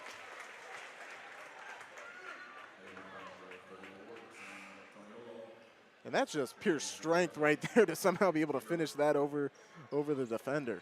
Well, I mentioned that, our sports director, Don Vincent, here, there's a vote next week on the Mr. Basketball, right? So Julian Daniels is saying, hey, I'm going to show you why I got to be a high consideration for that, and he certainly is. Not able to finish off with that free throw, but that Mr. Basketball watch is, of course, as always, brought to you by Nick Abraham, Elyria Ford, and we'll get more information about that at the start of next week, so make sure you're tuning in on WOBLA and WDLW for that information. Here we are, tied, 6 minutes to go. This is a great game. And it's going to continue to be that as Ziegler is able to knock down a fading jumper, and it's going to lead to a full timeout. So we'll join them in that when we come back. We'll continue to see how this exciting fourth quarter plays out here on the Lorain County Sports Network.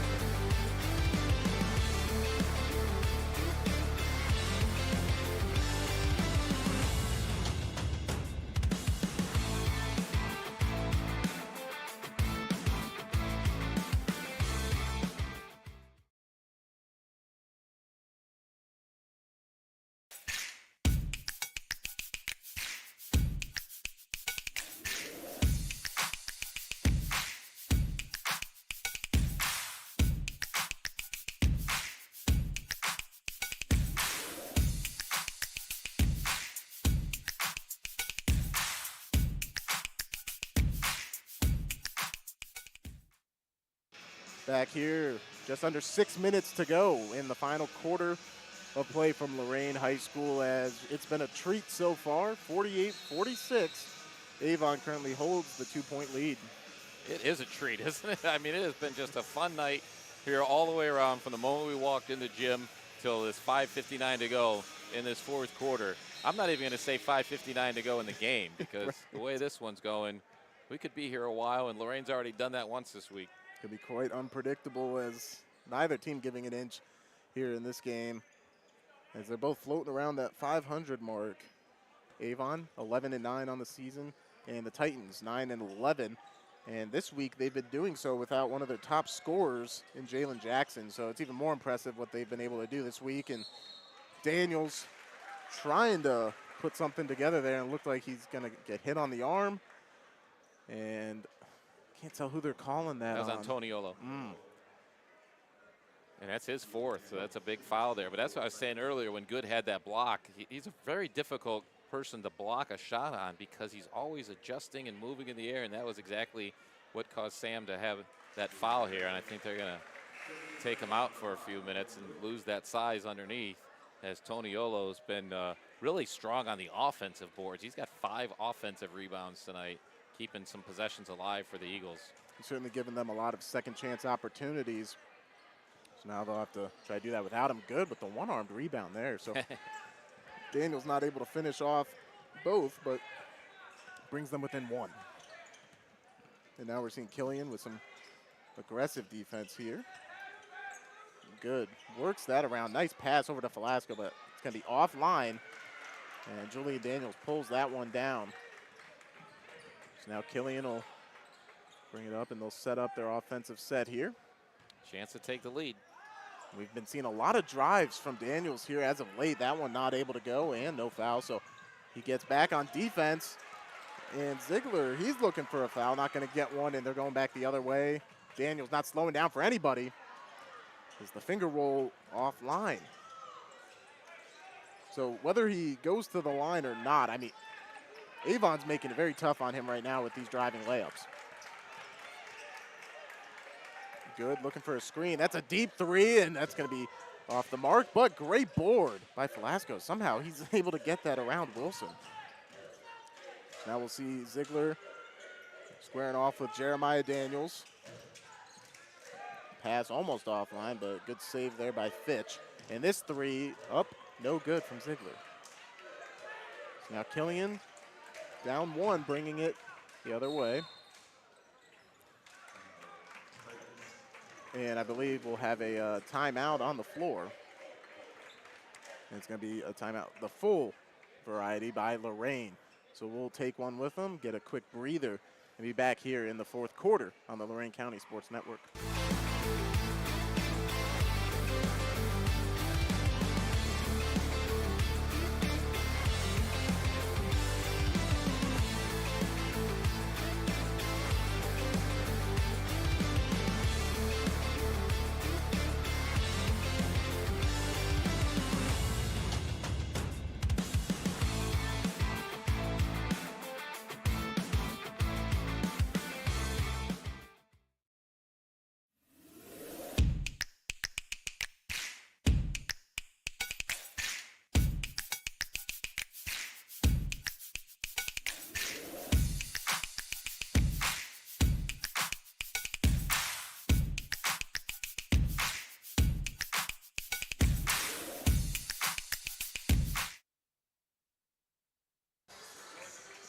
timeout wrapping up here with 4:11 remaining in the fourth quarter as Lorraine elected to take that timeout down a point.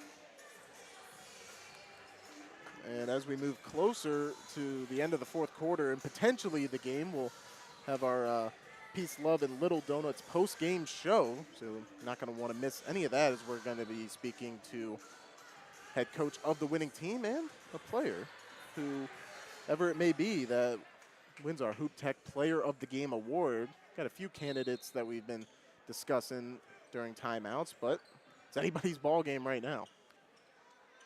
Both teams have multiple timeouts. One thing that's significant is that Lorraine is in the bonus, so they'll be shooting free throws on every foul that Avon commits the rest of the way. That could be a big factor in this close game.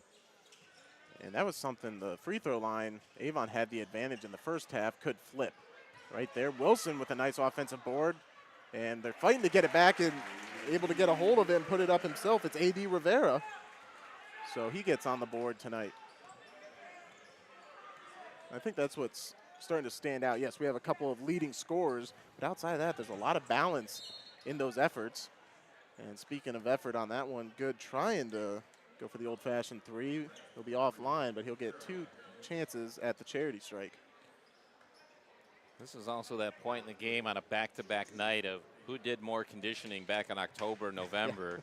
And sometimes you see it at the free throw line because that's the part where you really use your legs to get in there and for three-point shooting as well. And we're going to stay with a 1-point Lorain lead at this point after he misses that first one. But Nolan's gotten himself to the line a lot tonight. As that free throw was just a tad strong, and that one a little bit short. So no points, and it will remain a 1-point lead for the Titans.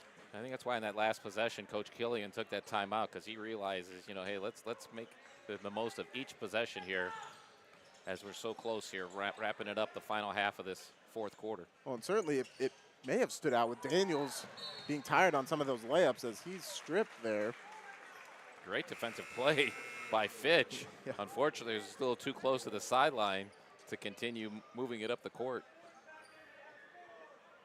So now we'll see Toniolo re-enter with those 4 fouls. And with Luke Wilson out there, interested to see how those two clash down in the paint. Killian, though, at the moment, trying to find an opening, and we'll just have to work it back up top. Now it's Daniels. He splits the difference, finds an opening, but that shot's offline. And Wilson looked like he struggled to maintain his footing after getting that board, and it's going to go out off of him. Well, Coach Killian's asking. It looked like he was trying to throw it off of Toniolo. And official on the sideline didn't see that either, so Avon gets the ball. Now just over 2.5 to go here as the clock continues to run in the fourth quarter.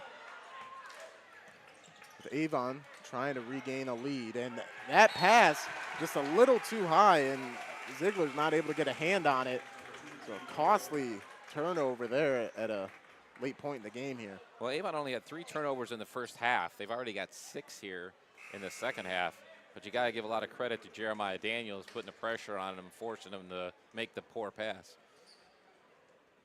So now Lorraine will get an opportunity, and it looks like we may see Toniolo try to be used for mainly offense, getting on the offensive glass, as he'll be replaced by Dean Abdul here on defense.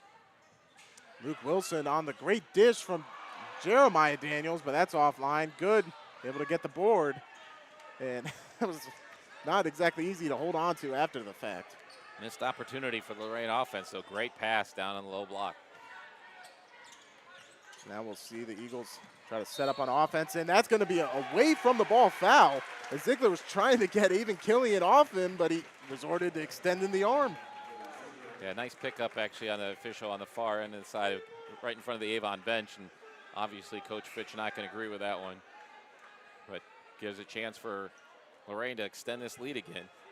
We had a first quarter score 23-21, and they've barely scored in the 20 since. And it's really been a tribute to the defense that's been out there as much as anything.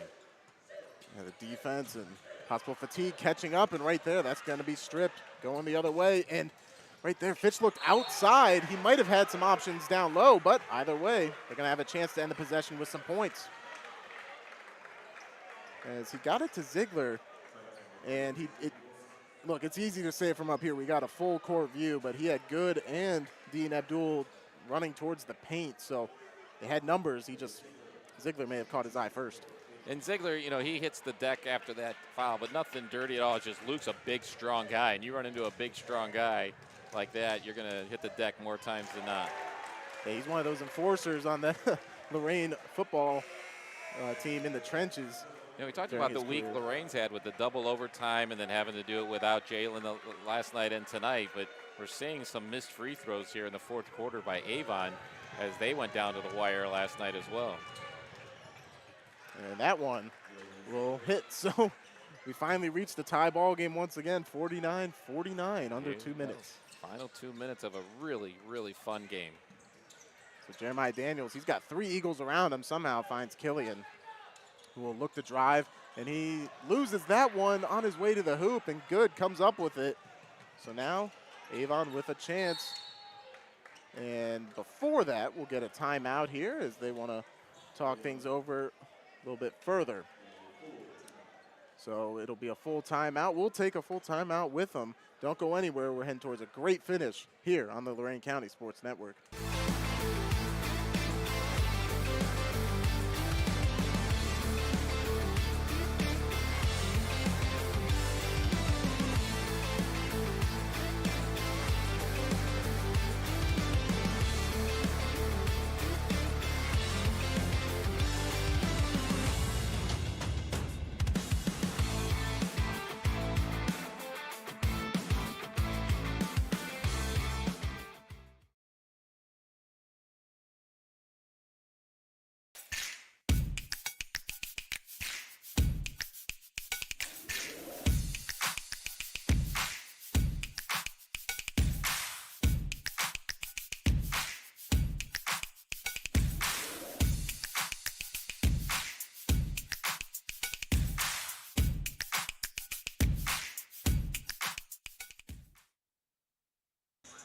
.128 to go here in the fourth quarter as Avon was able to get in a timeout. Both teams still with 2 remaining.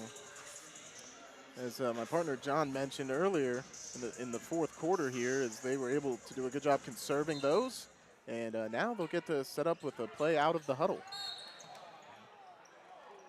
And before we can get into that, there's going to be a quick foul there, Davian Moy.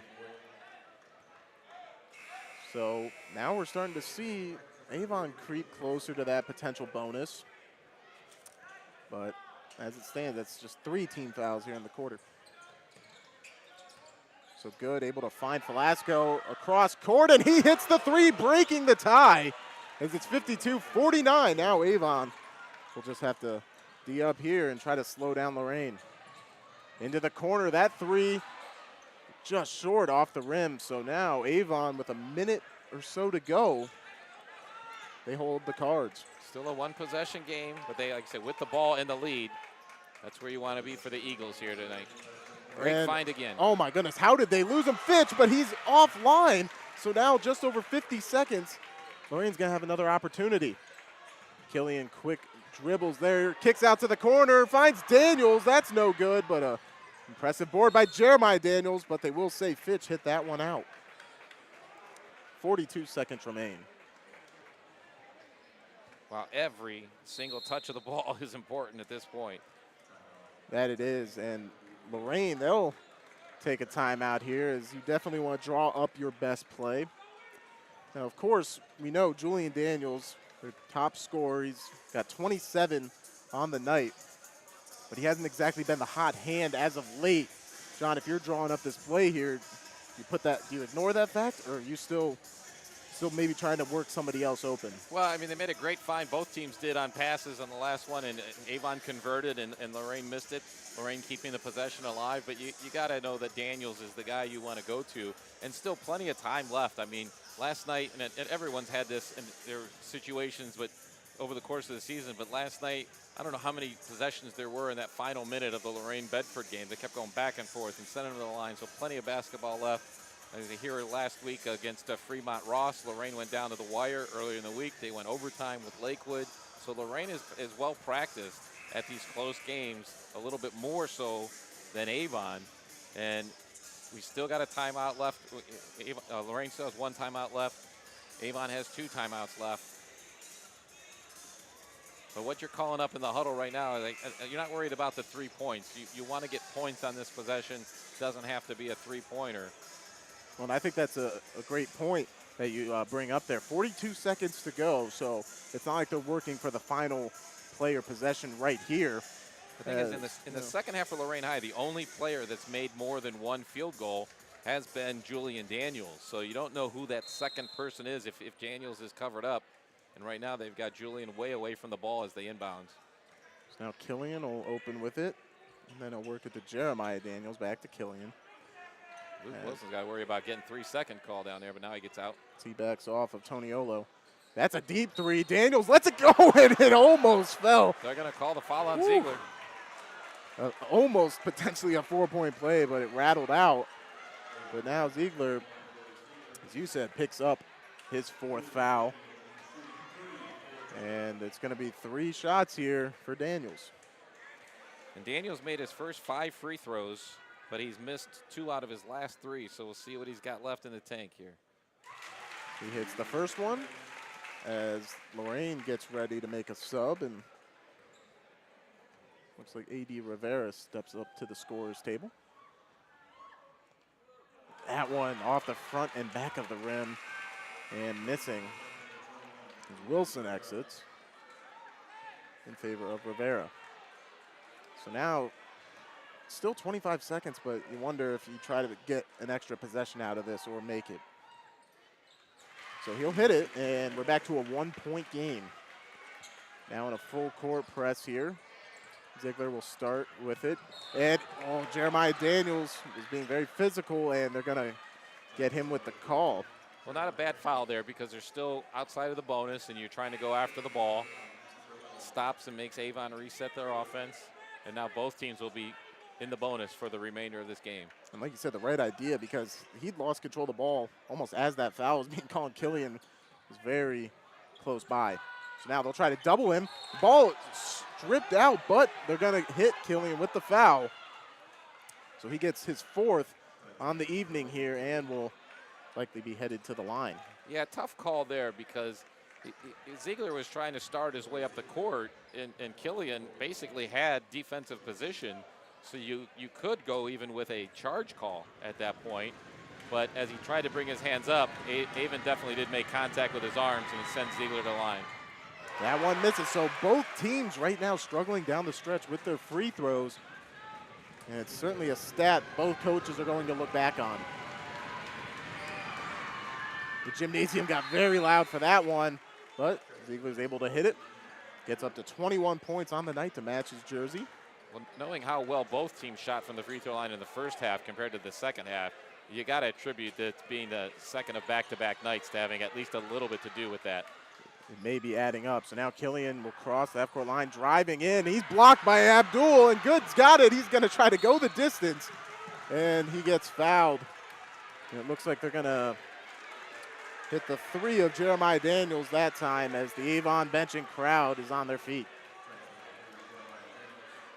I'll tell you, Nolan's in double figures, right, scoring, but he has really just been so involved with every part of the game. He's earned most of his points from the free throw line, and here he has a chance to make it a 2-possession game. Off the front of the rim. So no matter what, it will remain a 1-possession game with 6.5 seconds to go. So similar to where Lorraine's been the last couple of games. You got that right. So he'll swish that one in, and they're going to hurry across half court. It's Julian Daniels. He's going to pull up, double clutch, and it's off the front of the rim. Now, it looked like the ball may have hit the baseline, but the clock expired, and it looks like that's going to be the game. Off the court, yeah. So, the exciting game that we had all along ended up reaching a conclusion of Avon pulling it out, 54-51. They get up to 12-9 on the season as they win their second in a row, heading towards the conclusion of their regular season and the postseason. And Lorraine, they drop another tough one. It just feels like they've been in this spot a lot this year. On senior night, not able to close it out. But great performances and efforts from both sides. We will be very shortly here heading into our Peace, Love, and Little Donuts post-game show where we'll go over our player of the game, our Al Januzzi CPA stats, our rebound report, hustle award, as well as a few other housekeeping items. So don't go anywhere. We'll step aside, but when we come back, we will hopefully be talking to Mike Fitch and our player of the game here on the Lorain County Sports Network.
And welcome into our Peace, Love, and Little Donuts post-game show, as I'm now with you in the bleacher here as we get ready to speak with our player of the game.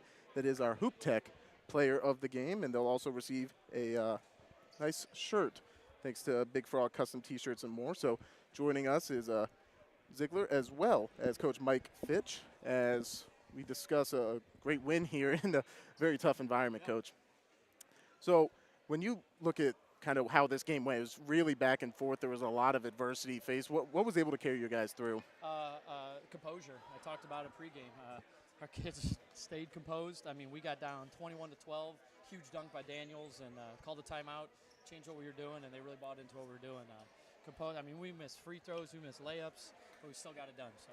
Well, and I think that's the best part about tough games like that is there's always a lot to learn and point out from it, but still being able to get the win, it's got to be huge for the locker room. Yeah, I talked to the players. I said, raise your hand if you played the best game of the season so far. Not one person raised their hand. I go, raise your hand if you didn't play really well, and a couple kids did. And I said, well, you still won. Well, that's a sign of a good team. And even with that in mind, there were several guys who maybe didn't play a role earlier in the season or they just don't have big games normally, but they stepped up huge for you tonight. Who were some of those guys off of your bench specifically? Dean Abdul. Dean Abdul played the top of our press, our little half-court 1-2-2, and did awesome. Got the block at the end there on Killian, sophomore. Made a couple mistakes, made a good move in the first half. And Caden Clapham, Jerry Clements played really good D in the first half. So just credit to those guys. Again, those are guys that don't get put in the paper on, in the news and stuff, but did a great job.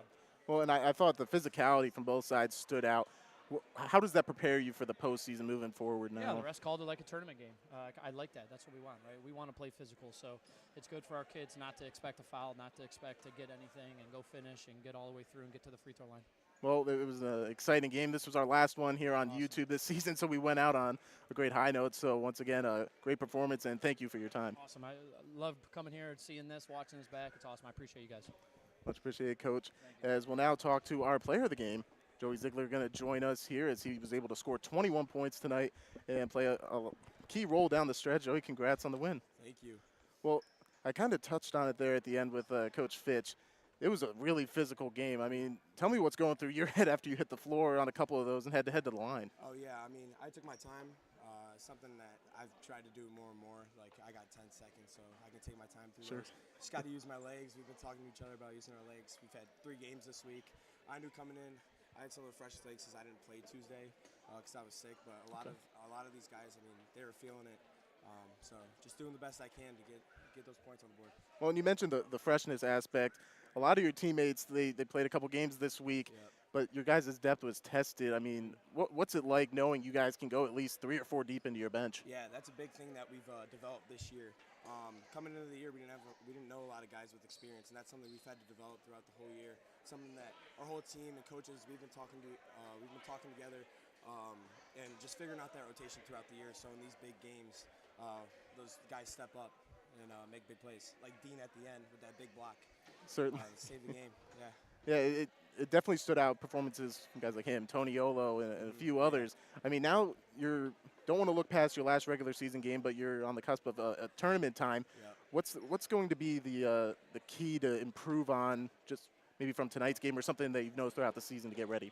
Yeah, just keeping our energy high, and us on the defense side of the ball, we figured out earlier in the year that's our identity. We just got to keep fighting and push through it and just play together. Well, that was certainly on display tonight, man. You are our Hoop Tech player of the game, as we've got a shirt from Big Frog here, and I'll make sure one of our guys get a picture of you holding this, but that's yours. And then also, you're going to have a Hoop Tech opportunity to use a certificate there. So congrats on the big game, and good luck moving forward. Thank you.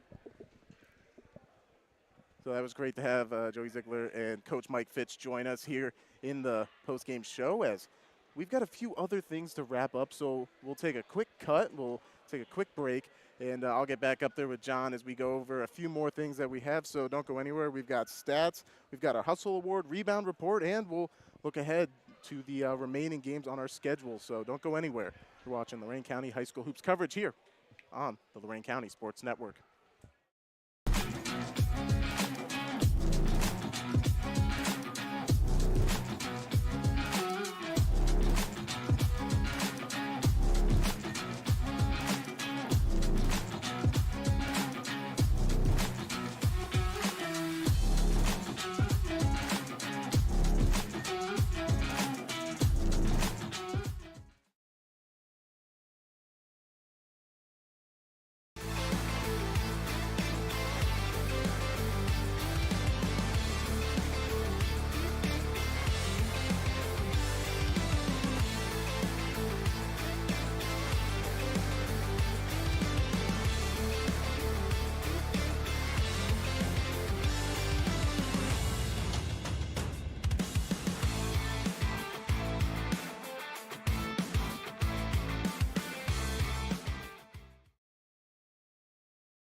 short intermission there to reconvene together. We'll wrap up our Peace, Love, and Little Donuts post-game show featuring our hippie with delicious donuts in Avon. And I think after tonight's effort, the Eagles, their players, they certainly earned some of those. Well, Coach Fitch had a good observation. You know, he didn't say any of his players played their best game of the year, and we've talked about it multiple times tonight about being the third game of the week for these guys. But it was a very competitive, fun game, and even though Lorraine doesn't walk away with a W, I think they accomplished a lot tonight in showing like what the type of team they wanted to be, made a lot of great plays, got themselves ready for tournament action. They're going to go against Berea next week, which is going to be competing for the Southwestern Conference Championship before they go to tournament play. So they really accomplished a lot, and they did it a lot because of Jalen Jackson, one of their leading scorers, not being in there at all. And really hats off to Julian Daniels for the game he had tonight for Lorain High, of just keeping him in it and really just showing what a spectacular athlete he is. Yeah, he had a lot on display, and he's picked up the scoring effort. As we mentioned, he had 73 over the last two. He adds a bunch more to that into the 20s tonight. So he's certainly going to be a key moving forward for them. And now we'll look at some of our stats that stood out here this evening, that brought to you by Al Januzzi CPA, because it's all about the numbers with Al Januzzi. Well, one of the biggest things we mentioned it several times when at the free throw line, but what slipped by a little bit was that Lorraine didn't hit a three-pointer in the whole second half. As a matter of fact, they only hit one for the game. So 1 out of 12 from beyond the arc from Lorraine. So that really limited their offense as they went through. A lot of free throws for both teams, and Lorraine did well there, 11 out of 16 from the line. Avon ended up going to the line 25 times, and they could have put the game away earlier because they struggled a little bit there down the stretch, only 15 out of 25 from the line. And going into the rebounds, it ended up being a big battle, and Avon ends up edging out Lorraine on the rebounds 35-30. But for Lorraine, it was Julian Daniels who was the leading rebounder of the game with 7. The leading rebounder for Avon was Nolan Good with 6, and Sam Toniolo had those 5 offensive rebounds to keep things alive for them as well. So the rebound report, comes down to the fact that you see it on the scoreboard, and they edged them out on the rebounds as well. Avon getting the better of both against Lorraine tonight. Yeah, and I think you pointing out a guy like Toniolo leading the way for the rebounds, that also inclines us to give him the Hustle Award, which is presented every game by Elevation Training Center, because it's just work, and let's be honest, that's what Toniolo did a lot of tonight and extended a lot of those possessions. Yeah, worked really hard down there, and his foul trouble kept him off the floor a little bit in the second half, but definitely a very impactful part of the game. And the sophomore Abdul coming in to really take a lot of that pressure off and coming up with that big block at the end, as both Coach Fitch and Joey Ziegler mentioned in their comments, obviously stood out to them a lot. And it stands out a lot because they needed someone to step in for Toniolo being in foul trouble. And there were a lot of great efforts. Ultimately, our player of the game ended up being Joey Ziegler, as we heard from him for a little while there. And he won a Big Frog custom T-shirts and more player of the game shirts. So make sure to place your order today at bigfrog.com. And you can be just like a lot of these Lorain County athletes who we've been able to hand those out to. Just as a final wrap-up, as this is our last game here on YouTube this season. It's been the second annual season we've had a chance to do this, and it's really helped expand our coverage and get a lot more looks at a lot more games this season. So it's been a whole lot of fun, and we did so a little bit on a rotating basis here to close out the season. Big shout out and thank you, Dave Rivera, always taking lead on that throughout the season. Andy Bolbarch able to step in last week as we covered the Midview and Avon girls games, and this week getting you back in here like we did all of last season, John. It was a lot of fun. What a fun night for me. What a little bonus for me, and what a great performance by both teams tonight. That it was, and of course, none of this would be possible without our great sponsors. You saw a lot of commercials and stuff with them throughout the game, so make sure you please go check them out as they support and make this coverage possible. Also, we have a lot of thank yous to people behind the scenes, such as Edwin Vereen to my right here, as he's constantly always making things go here on the stream. There he is. And we always have a great time. And then on our camera, getting all our great action shots and looks throughout the season, Mr. Q, David Q, he was able to help us out a lot with that.